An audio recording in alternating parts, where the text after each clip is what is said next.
मैं मदन तिवारी सुगम ज्योतिष में आपका बहुत स्वागत और अभिनंदन करता हूँ। मित्रों, मैं आज एक नया कंटेंट लेके आया हूँ। सूर्य से गोचर कैसे देखा जा सकता है। ये मेरे पिछले वीडियो में मैंने सूर्य की संक्रांति काल में नक्षत्रों से सूर्य के गोचर को बताने की विधि बताई थी। संक्रांति काल का नक्षत्र जिस समय सूर्य राशि परिवर्तित करता है और जिस नक्षत्र पर चंद्रमा होता है, उसके फल को मैंने पिछले वीडियो में आपको विस्तार से बताया था और वो तकनीक भी आपको सुपुर्द की गई थी और आपने उसे अपनी जन्म कुंडलियों में लगा कर देखा होगा। ये भी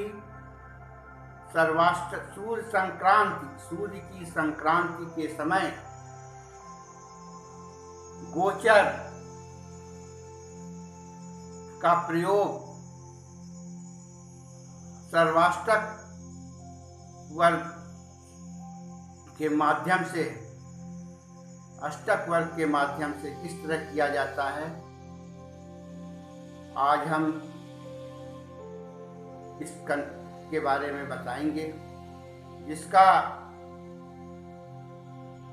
सार और जिसका उद्देश्य गोचर लगाने की विधि सूर्य से बहुत ही सटीक और कारगर सिद्ध होगी और इसके काफ़ी अच्छे परिणाम सामने आएंगे।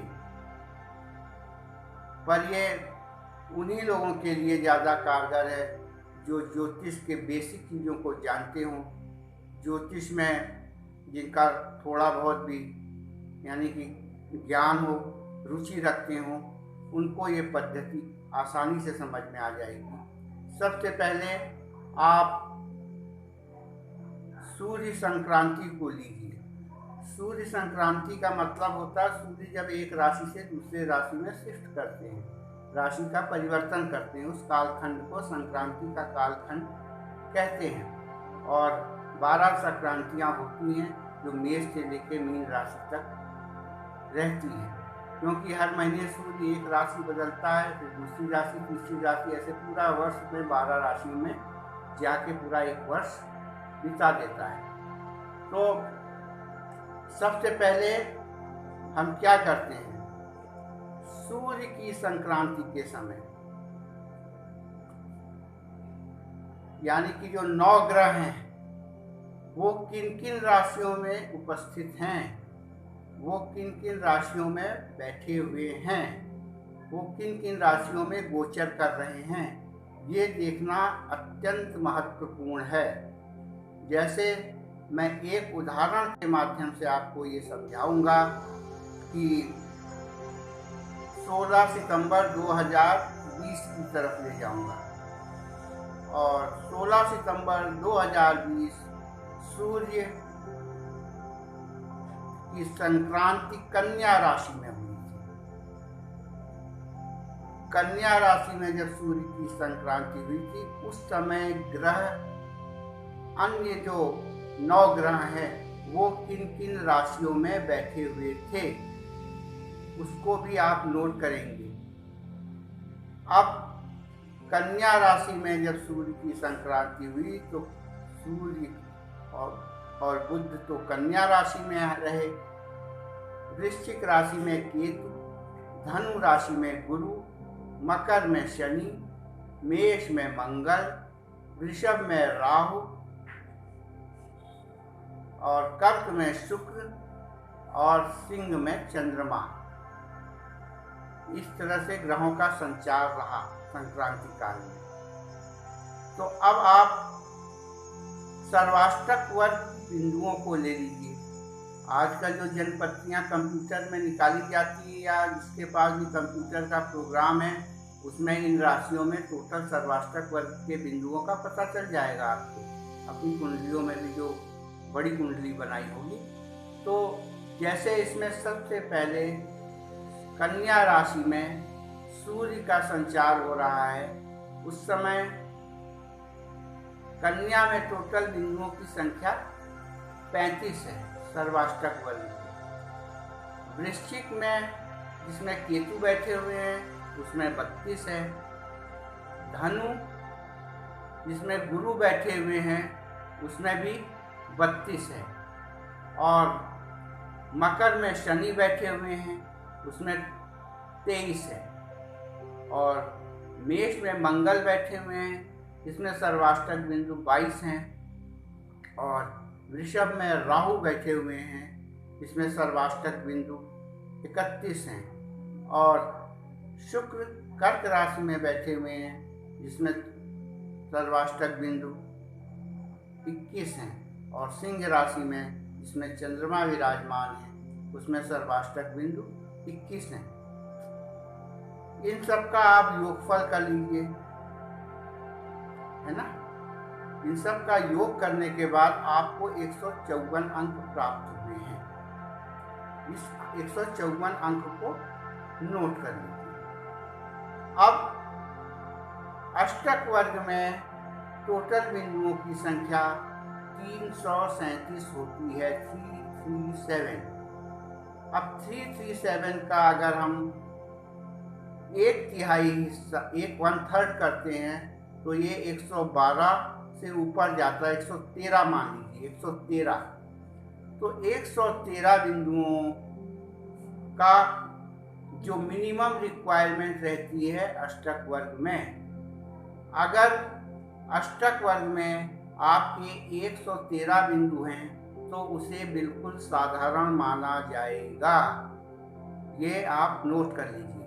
और 154 बिंदु यानी कि जो इसका 1/3 है उससे बहुत ऊपर जा रहे हैं, 113 से 154 पॉइंट। तो ये बहुत ही आनंददायक, लाभकारी और लंबी लंबी यात्राओं का, जिसमें सुख धन धान्य से परिपूर्ण रहेगी। बच्चों की तरफ से मान सम्मान मिलेगा, बच्चे सम्मानित होंगे, अच्छा परफॉर्मेंस करेंगे, चारों तरफ से आपके बिगड़े हुए काम बनेंगे, संसाधनों को आसानी से आप प्राप्त कर सकते हैं, सुलभ हो जाएंगे। कोई काम में अड़चन आ रही है या किसी चीज़ से परेशान है तो उसमें अचानक आपको सहायता मिल जाएगी। इस तरह की जो हैपनिंग्स होती हैं एजुकेशन में, जो बच्चे पढ़ रहे हैं उनको अच्छा परफॉर्मेंस करने को मिलेगा। जो व्यापारी वर्ग है उनको आय का अच्छा स्रोत मिलेगा, नए नए रास्ते मिलेंगे। तो इस तरह का गोचर देखने की जो विधि होती है, इससे ये उस महीने की जो गतिविधियाँ उसके बारे में पूरी जानकारी मिल जाती कि ये महीना आपके लिए कैसा रहेगा, उचित रहेगा, अनुचित रहेगा। उसी हिसाब से अपनी योजनाएं बनाइए और क्रियान्वित कीजिए इनको। जैसे कहीं अब अगर आपके बिंदु 112, 113 से नीचे आते हैं तो तब समय बहुत ही कष्टकारी रहेगा। आप किसी के पास सहायता मांगने के लिए जाएंगे तो किसी न किसी कारण वहाँ अवरोध उत्पन्न हो जाएगा, सहायता नहीं मिलेगी।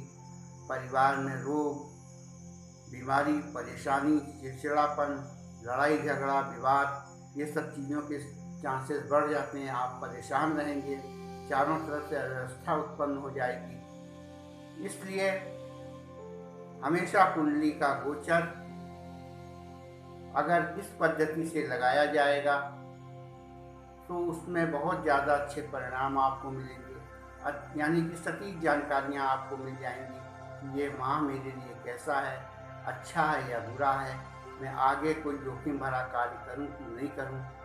और ठीक उसी तरह से होता है ये, जैसे 113 का पॉइंट आया तो आपके पास न तो यानी कि सम रहेगा, न्यूट्रल, यानी कि बहुत ज़्यादा बिगाड़ नहीं होगा तो कुछ अच्छा भी नहीं होगा, सामान्य एकदम रहेगा बिल्कुल तरह।